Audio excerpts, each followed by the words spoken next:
श्री राम केवट की तरफ देख रहे हैं, पता नहीं केवट कहाँ खो गया है। और केवट सोच रहा है, आरे क्या ये बही विष्णु अवतारी, आरे क्या ये बही विष्णु अवतारी, जो बल के द्वारे पे आए और 3 कदम पृथ्वी नापन को हरने चरण बढ़ाए।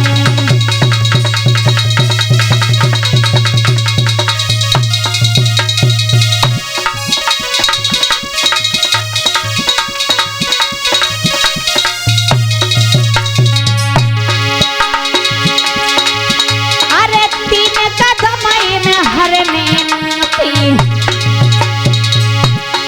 आज नंगे नहीं गंगा, नाव के पीछे खड़े या पर द्रथई मचाए रहे दंगा।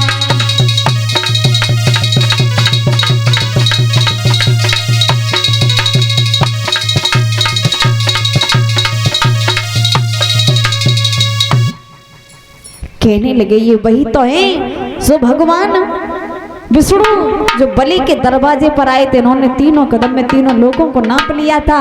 और आज जी ये नेक गंगा है, नांगे तो हल नांगे जाए, हल कूद जाए।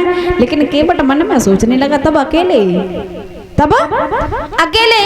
अब तो संग में सीता है और छोटे भैया शेष अवतारी लखन है। और अपने मन ही मन में सोचने लगे कोई बात नहीं, लक्ष्मण संग है सीता को, अरे सीता को गोदी ले लेते, लखन लाल की भुजा कर लेते।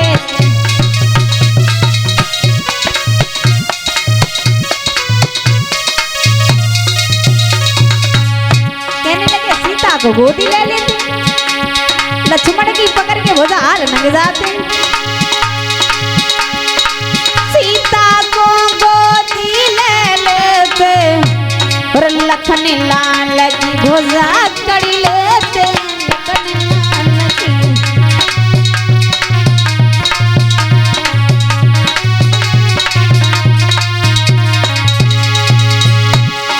श्री गंगा को पार कर जाते और काय को हमसे नाव मंगाते, काय को हमसे।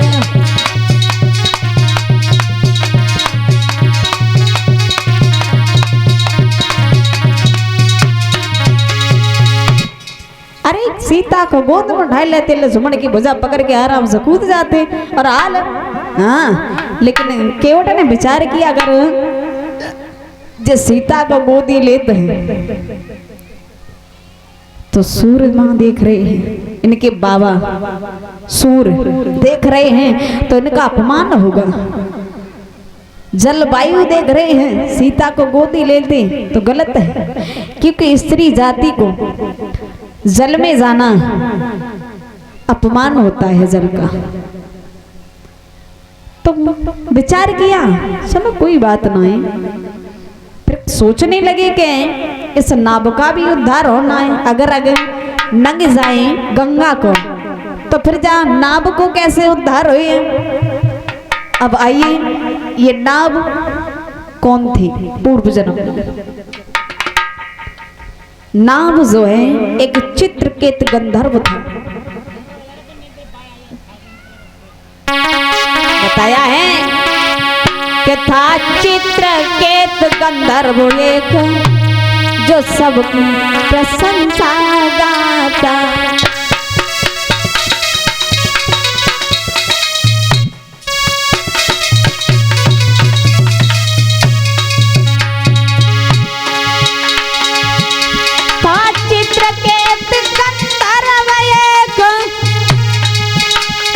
सबकी प्रशंसा गाता था।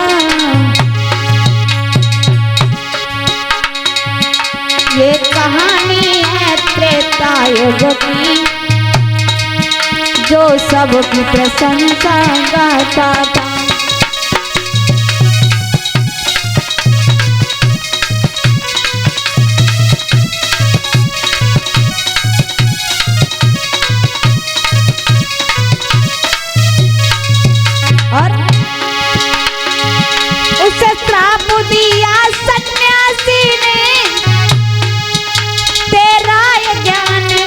जाएगा।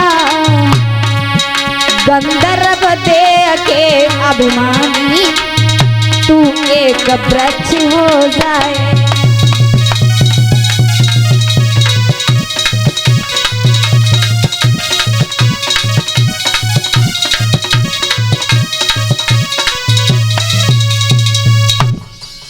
गंधर्व नाम का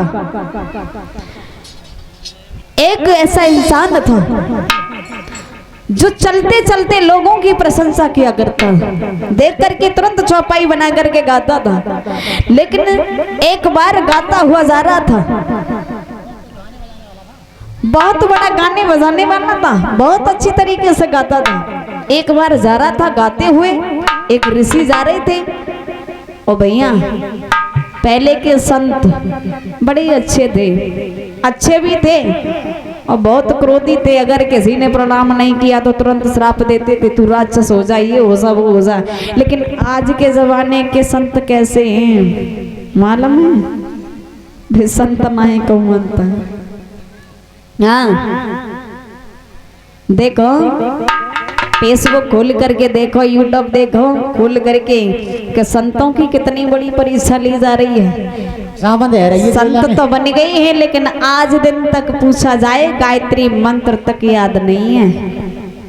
संत आसाराम तेरी लंफ बुझ गई, छपना छपे गई छापे में, तेरी है गई हंसी बुढ़ापे में।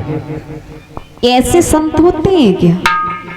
अरे संत बनने का कारण अलग होता है। संत वो होता है जो माया मोह से बिल्कुल मोह त्याग दे। हाँ, और आज के जमाने के संत मालूम ही नहीं पता जे संत हैं के कहूँ अंत है। हाँ, देखो तो तुरंत मणि पे दिखेंगे और थोड़ी देर बाद देखो तो घरे दिखेंगे, मेरे को कोई ठिकाना ही ना है।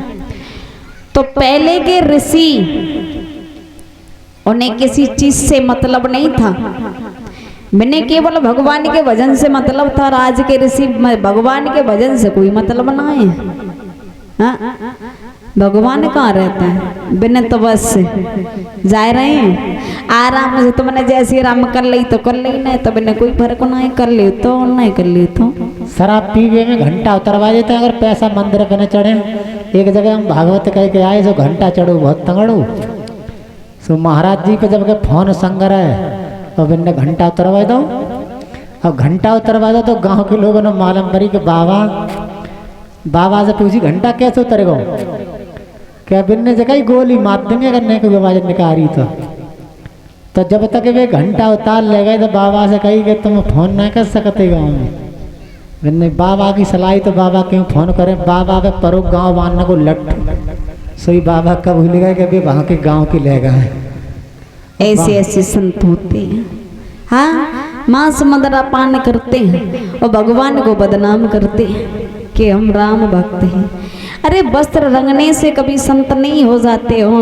अपने मन को रंगो, दिल को रंगो, तन को रंगो, बस वही संत होते हैं। कपड़ा रंगने से संत नहीं हो जाते हैं कि हम संत हो गए, वस्त्र पीले पहन लिए, नारंगी पहन लिए, कमंडल हाथ में ले लिया तो संत नहीं होते। माला जप रहे हैं बैठे बैठे, ऐसे संत नहीं होते हैं। अपने मन को रंगो, भगवान के चरणों में बिल्कुल सब कुछ त्यागो, तब संत हो। और न वैसे कहूँ अंत हो।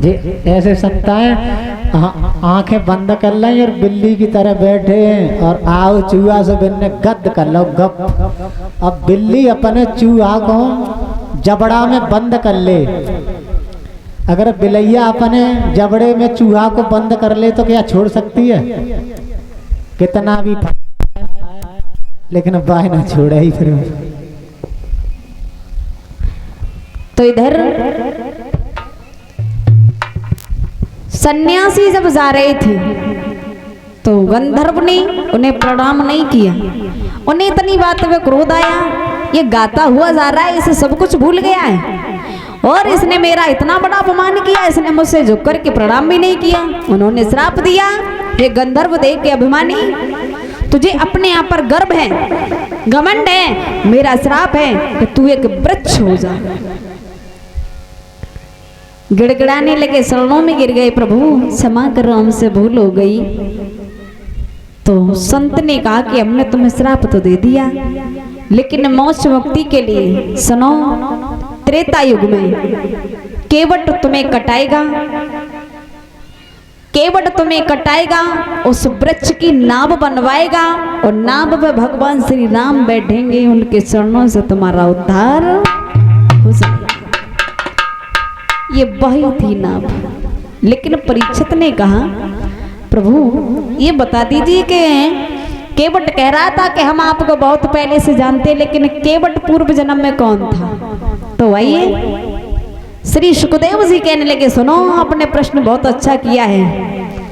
केवट पूर्व जन्म में कौन था? केवट पूर्व जन्म में एक कछुआ था, कछुआ। और कछुआ था, उसका शरीर ही कछुए का था, लेकिन मन और तन भगवान के चरणों में लगाया करता था। इतनी बड़ी भक्ति करता था, हर पल भगवान की भक्ति में मगन रहता था। एक दिन कछुआ ने विचार किया है, कहा विचार किया है कछुआ ने कि आज भगवान श्री नारायण के चरण छुएंगे। और ये वही कछुआ था जो शीर शुंड में रहता था। भगवान शेष सैया पर सो रहे थे, चले ही और जैसे ही चरण छूने के लिए शेष नांग की तरफ बढ़े, तो शेष नांग ने कछुआ को आते हुए देखा तो उन्होंने फुसकार मारी। कछुआ अंतिम श्वासें लेने लगा है।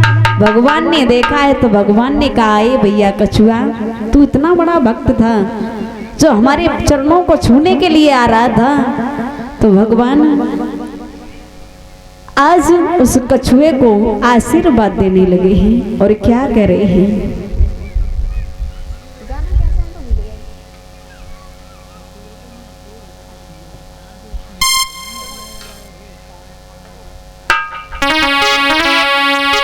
और कछुआ मन ही मन में विचार करने लगा है कि मेरे मन की मन में रही और छोए नहीं सके चरण श्री हरे के मन की।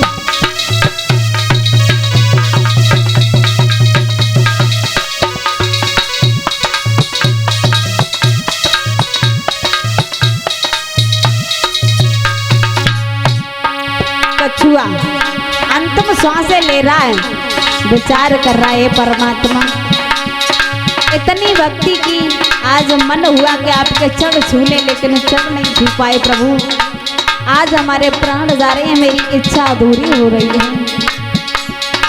मन की मन में रही छू नहीं सके चरण श्री हरे के मन की।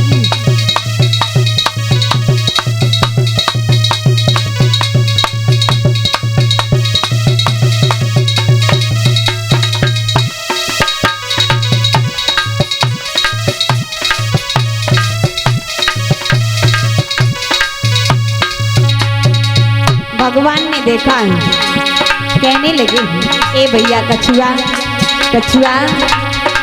भगवान कहने लगे, भैया कछुआ,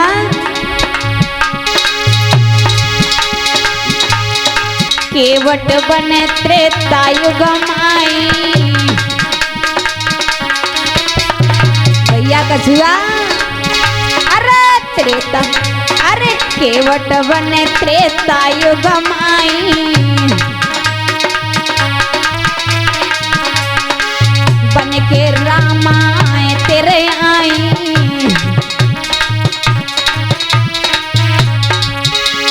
भक्ति तेरी सफल भई, अरे भक्ति तेरी सफल भई, छू न सके चरण श्री हरे के।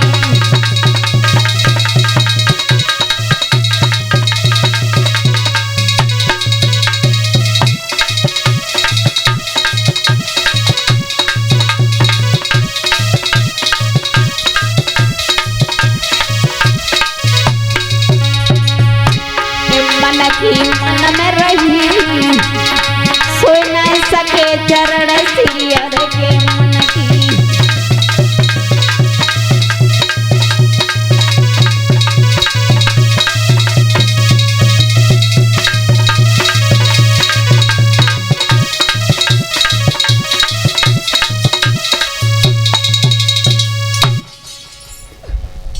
आज भगवान ने कछुआ को वरदान दिया, कछुआ चिंता ना करो, आगे चल करके त्रेता में मैं राम बन करके आऊंगा तुम्हारे पास में, और तुम मेरे चरणों को मल मल करके धो लेना। ये वही कछुआ है जो पूर्व जन्म में कछुआ था, जो आज त्रेता युग में केवट है। और भगवान श्री राम कहने लगे, ए भैया केवट कहाँ खो गए? अरे हमें बहुत दूर जाना है, पानी लेकर के आओ और हमें जल्दी से पार करो। केवट कहने लगा, नहीं प्रभु ऐसे नहीं, आपके पहले चरण धोएंगे, चरण धोएंगे, चरण धोने के बाद में प्रभु तब आपको नाव में बिठाएंगे। हाँ ऐसे नहीं। भगवान ने कहा, भैया केवट तुम चिंता नहीं करो, पहले तो नारी नहीं बनेगी, बन जाए तो क्या आफत है। अरे एक भोजन लाएगी तो दूसरी हवा करेगी। केवट कहने लगो, प्रभु जी बात तुम सही कह रहे हो, अगर एक भोजन लावे तो दूसरो तो आते ही आते गलो दबावे के, जाके घर में दो नारी हो तो बा घर में कबू सुख शांति नहीं रहते। हाँ बा घर में सुख शांति नहीं रहते। दो रंगी तो एक खाना बना के लावे तो एक हवा करे है। बताओ, एक का है कम खाना बनावे ही बेचारी तो भैंसिया को पड़ रहा खुलेगा भाई बांधे भी जावे के, और दो है तो सही न कह रहे हैं, सही मानो। केवट ने कही, हमें प्रभु एक की जरूरत है, दो की जरूरत ना है। राम ने कही, अच्छा ये बताओ तुम्हें दुख किस बात का? अगर तुम्हारे घर में दो नारी हो जाएंगी तो दुख का है? प्रभु जिस घर में दो नारी होती है उस घर में कलह बढ़ जाता है। तुमने किन के घर में कलह बढ़ तो देखो। तो केवट कहने लगे, भैया राम से कही, प्रभु अगर